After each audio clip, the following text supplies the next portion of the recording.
नमस्कार दोस्तों, कैसे हैं आप। उम्मीद है कि सतगुरु कबीर की दया से आप सभी कुशल मंगल होंगे। आज दोस्तों हम कबीर जी के दोहे शुरू करने से पहले मैं सतगुरु कबीर साहिब जी के एक जीवन का वृत्तांत आपके सामने रखना चाहता हूं, जो हमें बहुत अधिक सीख देता है। क्योंकि कबीर साहिब ने हमेशा ही कर्मकांड और रूढ़िवादी सोच का खंडन किया था।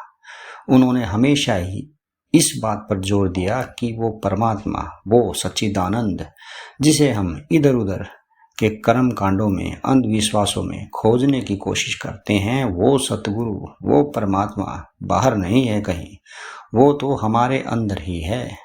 तो चलिए दोस्तों, उस घटना के बारे में जानते हैं और उनके ज्ञान से अपने मन और सूरत को उस परमात्मा में लगाते हैं।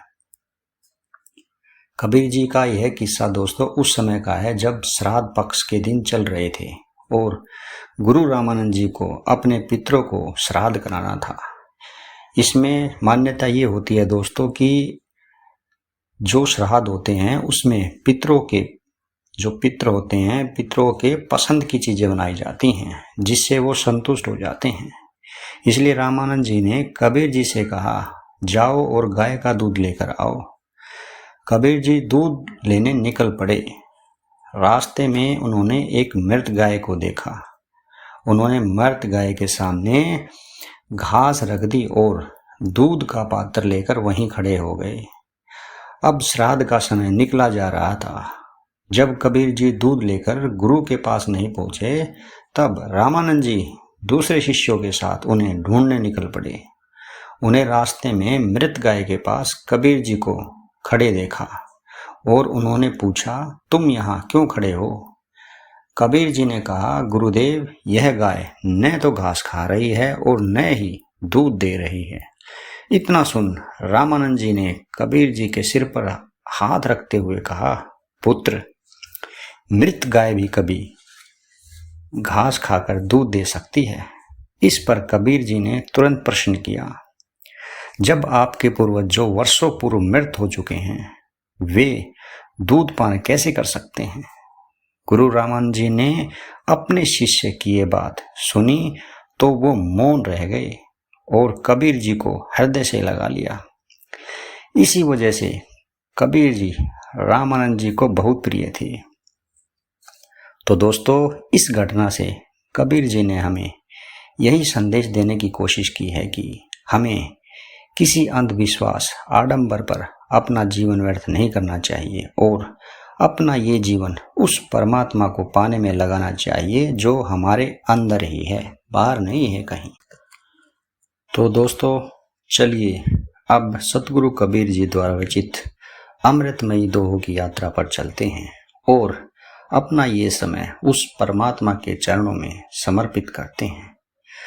पाहन ले देवल रचा, मोटी मूरत माही, पिंड फूटी पर बस रहे, सोले तारे काहीं। दोस्तों, कबीर जी इस दोहे के माध्यम से हमें यही कहना चाहते हैं कि पत्थर लेकर मंदिर बनवाया और उसमें लाकर एक पत्थर की विशाल मूर्ति स्थापित कर दी और कुछ समय बाद वह पराधीन जड़ मूर्ति स्वयं ही एक दिन टूटकर मिट्टी में मिल जाती है। फिर भला वह किसी को क्या पार उतारेगी। अर्थात कबीर जी ये कहना चाहते हैं कि हमें उस परमात्मा का साक्षात दर्शन करना है तो उस सच्चिदानंद को, उस सच्चे गुरु की शरण में रहकर ही उसे पाया जा सकता है। बाहर कहीं ऐसे ही मंदिर में जाकर के पूजा पाठ करने से हमें वो परमात्मा कभी नहीं मिल सकता। कुबुद्धि को सूझे नहीं, उठी उठी देवल जाए, दिल देहरा को खबर नहीं, पाथर ते कह पाए। दोस्तों, इस दोहे के माध्यम से कबीर जी हमें ये कहना चाहते हैं कि कुबुद्धि जीव को तो कुछ सूझता ही नहीं है। वह तो नित्य उठ उठ कर मंदिर में जाता है, अर्थात वह अपने मन के वश रहता है और अपनी बुद्धि का प्रयोग कभी नहीं करता। ये पापी मन उसका ये जीवन भी व्यर्थ में ही बर्बाद कर देता है। उस मतिहीन मनुष्य को अपने हृदय रूपी मंदिर, जो हृदय रूपी मंदिर है, उसके अंदर जो परम पिता परमेश्वर विद्यमान है, उसका कभी पता ही नहीं चलता कि ये जो मैं ऐसे ही अपना जीवन कहीं जाकर के, कहीं भी किसी मंदिर में जाकर, किसी मूर्ति के सामने जाकर के अपना जीवन व्यर्थ कर रहा हूँ, अपना समय नष्ट कर रहा हूँ, उससे मुझे कुछ भी हासिल नहीं होगा। और वो परमात्मा, वो सच्चिदानंद अगर कहीं है तो वो हमारे अंदर ही है। तो कबीर जी यही कहना चाहते हैं कि अगर हम अपने दिल के अंदर उस परमात्मा को अपने अंदर ही खोजते हैं तो वो हमें अपने अंदर ही दर्शन देता है। पत्थर के पूजने से हमें कभी भी उस मालिक की प्राप्ति नहीं हो सकती। पूजा सेवा नेम व्रत गुड़ियन का सा खेल, जब लग पीव पर से नहीं तब लग संशय मैल। दोस्तों, इस दोहे के माध्यम से कबीर जी हमें ये कहना चाहते हैं कि पूजा, नमाज, मूर्ति की सेवा, नियम व्रत सब गुड़िया के खेलों की बातें हैं। अर्थात ये सब तो कोई भी कर सकता है और इनके करने से भी इस मन के मैल कभी नहीं जाते। आगे कबीर जी कहते हैं, जब लग पीव पर से नहीं तब लग संशय मैल। अर्थात जब तक हम उस पीव अर्थात परमात्मा को नहीं जान लेते और उसे नहीं पा लेते, तब तक इस जीव के मन के संशय और मैल कभी नहीं खत्म हो सकते। इसलिए उस परमात्मा को पाना इतना आसान नहीं है दोस्तों, क्योंकि वह वही है जो हमारे सभी विषय विकारों और मन के मैलों को नष्ट कर सकता है।